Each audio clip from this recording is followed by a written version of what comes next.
sortez jeudi votre autobiographie intitulée Derrière la lumière. Pourquoi vous êtes-vous lancé dans un tel projet alors que votre chaîne YouTube sert parfois un peu de journal intime? Finalement, vous parlez de tout. Exactement, en fait c'est une façon aussi de faire intervenir d'autres personnes parce que dans ce bouquin il y a plein de témoignages de personnes qui ont participé de près ou de loin à ces 10 ans sur YouTube et je voulais un peu aussi les faire témoigner et ça permet aussi de consommer quelque chose différemment. C'est-à-dire que les vidéos YouTube souvent aujourd'hui on est distrait ou alors on a le téléphone, on regarde la vidéo YouTube un petit peu sur le côté ou alors on n'est pas concentré pleinement. Je trouve qu'un livre, on ne peut pas faire autre chose. Quand on lit un bouquin, ça permet vraiment d'être focus dessus, d'être concentré. C'est un truc que je trouve encore plus intimiste aujourd'hui. Et alors justement, après la lecture de ce livre, on se rend compte un peu de votre parcours des débuts jusqu'à 2025, numéro 1 YouTube France, 27 millions d'abonnés. Ça donne un peu l'impression d'un voyage initiatique et d'un passage de l'adolescence à l'âge adulte un petit peu, non? Oh, complètement, parce qu'en fait j'ai commencé les vidéos du coup et encore j'étais déjà adulte, j'avais 22 ans à peu près, j'avais 33 aujourd'hui donc j'ai appris plein de choses, j'ai fait des erreurs, je me suis corrigé etc. Et l'idée c'est de montrer un peu tout le cheminement en disant on peut partir de rien entre guillemets et réussir à avoir un truc sympa du moins qui nous plaît et qui nous rend heureux. Et alors vous et vos proches en parlaient un peu dans l'ouvrage. Vous présentez un peu comme point de départ cette agression de 2009. Ouais. Et dans le livre, notamment votre ami youtubeur Felkin glisse qui a précédé l'événement, lui et vous, vous auriez pu un peu mal tourner d'une certaine manière, être un peu intolérant, mal regarder les gens dans la rue.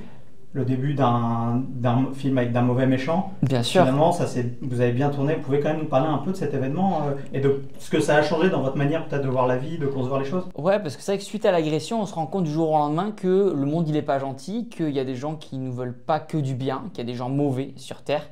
Et du coup, c'est vrai que du jour au lendemain, on a commencé un peu à psychoter quelque part. Moi, je dormais avec un couteau sous le lit, j'avais des bombes lacrymo dans les poches quand on sortait se balader dans Toulouse, etc. Donc, on a vraiment senti cette insécurité pesante au quotidien. Et après, c'est pour ça que je me suis mis à la muscu, hein, et c'est après que il faut laisser le temps au temps et qu'après on a un peu apaisé nos cœurs en fait. Et aujourd'hui, quelque part, ces agresseurs, je les remercie parce que ça se trouve sans eux, j'aurais jamais découvert la muscu, je ne serais jamais allé avec autant d'assiduité. Donc voilà, je leur fasse une dédicace d'ailleurs. Vous savez qui c'est? Ça se Je termine comment d'ailleurs? Eh ben c'est une très bonne question parce que j'ai presque envie de les recontacter pour essayer de voir s'il y a moyen de faire une vidéo YouTube avec eux, pour voir aussi parce que les pauvres, entre guillemets, enfin les pauvres, ils ont cherché sur le gros, franchement, ils ont fait de la tôle, ils ont pris de la prison ferme, 1 an et demi je crois. Donc mais je serais curieux de voir qu'est-ce qu'ils sont devenus aujourd'hui. Est-ce que ça a mal tourné pour eux? Est-ce qu'ils se sont remis dans le droit chemin? Mais voilà, je pense qu'il y a un sujet intéressant à creuser. Et vous avez fait une école de commerce à Toulouse. Vous êtes lancé en même temps sur YouTube, votre auto-entreprise. Du hobby, du passionné de muscu, c'est devenu un moyen aussi avec des rentrées d'argent. Vous abordez clairement dans le livre ces questions-là et notamment le côté où très vite vous avez commencé à gagner de l'argent. Vous auriez pu flamber. Un jeune adulte, il peut vouloir flamber. Et est-ce que c'est justement votre côté un peu terre à terre de ne pas avoir tout gaspillé, tout dépensé qui vous a permis de durer aussi longtemps? Je pense effectivement le fait que je suis assez discipliné dans ma façon de vivre, c'est-à-dire pas d'alcool, etc. Pas de drogue, pas d'alcool. Rien que ça, ça permet dans le milieu dans lequel on est de YouTube où tout le monde nous apprécie, etc. On reçoit beaucoup de compliments. Il faut rester terre à terre et se dire que non, rien n'est jamais acquis et que le tout, c'est pas juste d'être connu, c'est aussi de perdurer sur le long terme. C'est comme ça que je vois ça. Donc je préfère éviter toute tentation possible. Voilà, je sors pas 23 h comme je le dis souvent, je suis au lit, je sors pas en boîte de nuit, pas dans les bars. Encore une fois, c'est mon mode de fonctionner, c'est comme ça que je fonctionne. Il y a certainement des collègues youtubeurs qui arrivent à trouver le juste milieu entre boire un petit peu avec modération et à sortir de temps en temps. C'est vrai que moi je suis plus team c'est tout ou rien. En l'occurrence là c'est rien. Donc pour faire écho à ta question, c'était pardon. Oui, sur le côté flambeur. Voilà, et après flambeur, c'est vrai que ça aurait pu être flambeur, c'est vrai qu'aujourd'hui, moi quand je gaspille mes sous, c'est dans des machines de muscu souvent, je paye mon argent. J'aurais pu être flambeur. Je ne le suis pas parce que peut-être qu'on a manqué de rien étant plus jeune. Donc je me dis pas parce que j'ai une grosse voiture ça montre ma réussite, ou c'est pas parce que j'ai c'est pas parce que j'ai des vêtements de fringues, enfin, pardon, c'est pas parce que j'ai des vêtements de luxe que ça montre que j'ai réussi aussi. Chacun dépense son argent comme il veut à partir du moment où il est gagné honnêtement, mais c'est pas ma façon de fonctionner pour le coup. C'est pas là où je trouve en tout cas. Voilà, moi ce que j'aime faire c'est faire du sport et c'est tout. Et alors faire du sport, ouais, mais alors il y a votre passage à la vie adulte que vous racontez très bien dans le livre, justement, il y a aussi des erreurs que Bien vous sûr. reconnaissez parfois, etc. Vous regrettez certains choix, alors pas tant d'une vidéo ratée, mais des sujets ou des thématiques qui ont pu faire un peu polémique, forcément, parce que 10 ans de carrière, Ouais. ça s'accompagne aussi de critiques. Bien sûr, en fait, en 10 ans de carrière, il y a eu plus de 6000 vidéos sur la chaîne, donc forcément, il y a des vidéos qui passent moins que d'autres, et puis il y a des vidéos aussi qui vieillissent mal. C'est-à-dire qu'aujourd'hui, l'humour de 2025 n'est pas le même humour que 2013. Par exemple, je faisais des caméras cachées des fois à l'époque quand j'ai commencé, qu'aujourd'hui serait plus tolérable, qui serait plus acceptable, mais ça correspond aussi à une certaine époque. Là, souvent, ce qui m'est reproché, c'est la vidéo sur la dépression, en disant rien à foutre de votre dépression. Le but de la vidéo, c'était de motiver les gens, entre guillemets, victimes de dépression, à essayer de s'en sortir. Ça a été aussi bien perçu. Il y a plein de gens qui étaient victimes de dépression qui m'ont dit Thibaut, toi ta vidéo, elle m'a aidé, j'avais besoin de ce coup de boost là. Et d'autres, non, c'est trop dur à entendre aussi parce que j'avais volontairement pris un ton assez fort dans cette vidéo là, un peu à l'américaine des fois, avec des insultes, etc. C'est ça en fait. Aujourd'hui, j'ai une communauté tellement large que c'est dur de plaire aussi à tout le monde et après libre aux gens de m'écouter ou de ne pas m'écouter, de me suivre, de ne pas me suivre. Chacun est libre de faire ce qu'il veut. Mais voilà, je m'adresse à des gens, je pense, qui me ressemblent. Mais voilà, il y a plein d'autres youtubeurs fitness, il y a plein d'autres youtubeurs sur Terre, même plus talentueux que moi. Et voilà, il faut un peu de tout. Et alors justement, dans les choses que vous pouviez faire à l'époque, vous ne pouvez plus faire aujourd'hui, il y a le concours pour finalement trouver Juju. Alors, je ne vais pas spoiler quoi que ce soit, c'est une notoriété, vous êtes mariés cette année. Bien sûr. Mais est-ce que finalement, c'est pas un peu problématique de faire un concours pour trouver sa copine? Si. Ou est-ce que c'est vraiment peut-être vous, votre réseau social c'était YouTube, et vous passez par YouTube, comme d'autres jeunes adultes vont aller sur les sites des applis de rencontres, etc.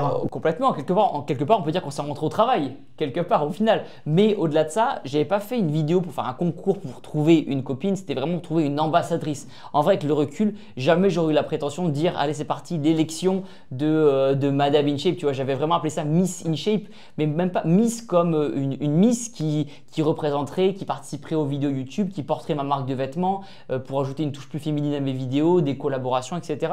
Il n'y avait pas du tout cet angle de on va se marier et on va vivre ensemble, loin de là. Mais par la force des choses, du coup, c'était une abonnée mais qui était distante aussi, elle suivait de loin les vidéos.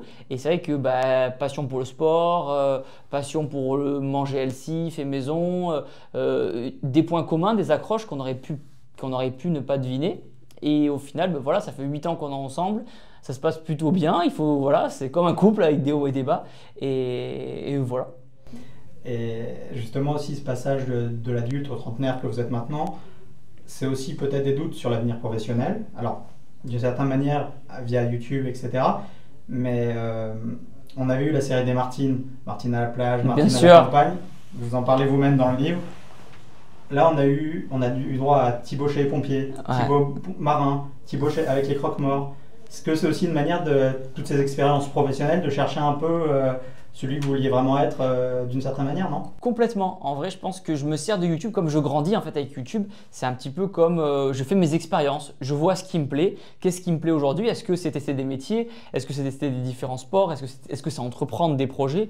Aujourd'hui, je me rends compte que je me suis recentré dans la muscu plus dernièrement et dans le fitness parce que je me rends compte que c'est ce qui me plaît aussi, entreprendre et développer des projets à côté des vidéos YouTube. Par exemple, la marque de compléments alimentaires qu'on a sorti dans les grandes surfaces.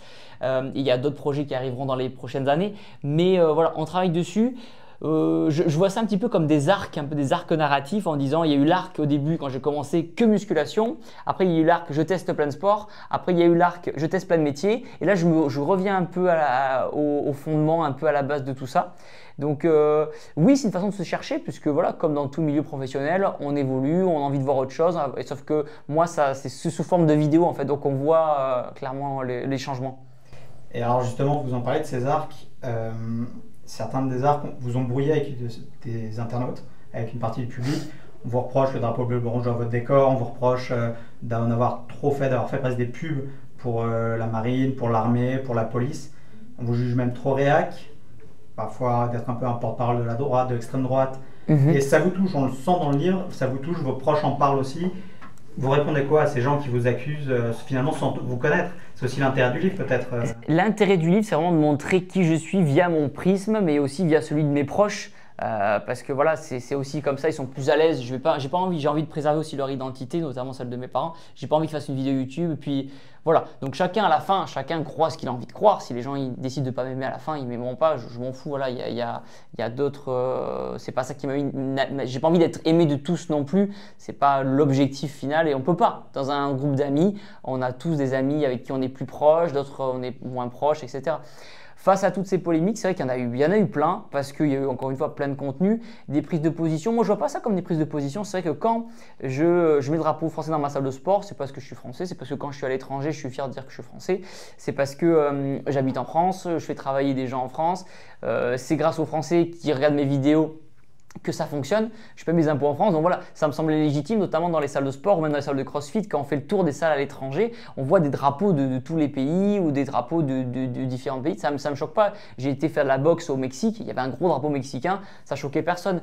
Mais c'est vrai qu'aujourd'hui en France, je sais pas, il y a peut-être des gens qui ont abandonné le drapeau français ou alors qui l'ont trop corrélé politiquement parlant, alors que non, pour moi le drapeau il est apolitique, il appartient, il dépasse un petit peu tous les trucs.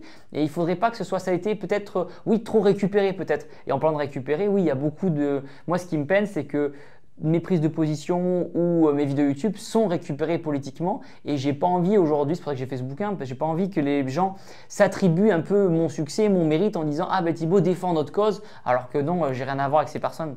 Bah, justement, dans le livre, vous en parlez aussi, vous aviez été touché, ça vous avait vraiment marqué parce que ça vous a desservi cette image qu'on a de vous. Bien sûr. Quand vous deviez participer à la Déter Fight de Billy. Bien sûr, exactement. Et vous deviez y participer et à un moment vous a dit non, dernier moment, ton ouais. image ça va nous nuire. Bien sûr.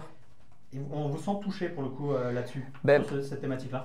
J'avais été contacté par Billy effectivement pour faire le combat de boxe, je devais l'affronter à la fin et un jour on reçoit un appel, désolé Thibaut, on a peur qu'il y ait des débordements, des problématiques parce que pas la même communauté, etc. Alors que bah, non, enfin, pour moi ça me dépassait complètement. Et là c'est là que je me suis dit peut-être tiens attention Thibaut, tu as peut-être été trop récupéré politiquement. Avec le recul, j'aurais dû des fois mettre des gros stops à des pages Facebook de politique en disant non les gars, récupérez pas mon image s'il vous plaît. Mais du coup maintenant, ben voilà, je sais à quoi m'en tenir et ça m'aidera. C'est comme ça que j'apprends un peu à la dure parce qu'au final il n'y a pas de formation pour devenir youtubeur. Donc on apprend à la dure et maintenant ça m'aidera dans le reste de ma carrière de faire attention à ça justement. Et le reste de votre carrière, c'est quoi la suite pour Thibaut InShape? Parce que on se dit une autobiographie, des mémoires, c'est souvent sur une fin de vie, une fin de carrière. Ouais. Donc là, c'est quoi? C'est bientôt la fin, bientôt la retraite. La fin de YouTube, bientôt la retraite de YouTube, un nouvel arc dans votre vie pro? Là, c'est vrai qu'actuellement, je prends du plaisir à vraiment continuer à faire du contenu vidéo. Pour le coup, je pense pas m'arrêter. Vraiment un peu comme Michel Drucker, que jusqu'à la fin de sa vie, je vois non pas être le Drucker de YouTube, mais je pense que je prendrai toujours du plaisir. Et si j'en prends moins, c'est pas grave. On a développé une application de sport, on a développé des compléments alimentaires, on est sur d'autres projets aussi en lien avec le sport. Si jamais YouTube un jour ça me saoule, j'irai du coup dans cette casquette un peu plus entrepreneuriale. Mais c'est vrai qu'aujourd'hui, pour développer un projet entrepreneurial, il faut aussi de l'image, de la visibilité sur les réseaux. C'est pour ça que ça fonctionne aujourd'hui. Donc si demain, je veux faire que de l'entrepreneurial, il faudra quand même que je travaille avec d'autres personnes sur les réseaux. Donc je me dis autant que ce soit moi pour l'instant qui le fait. C'est super. Merci beaucoup, merci à vous.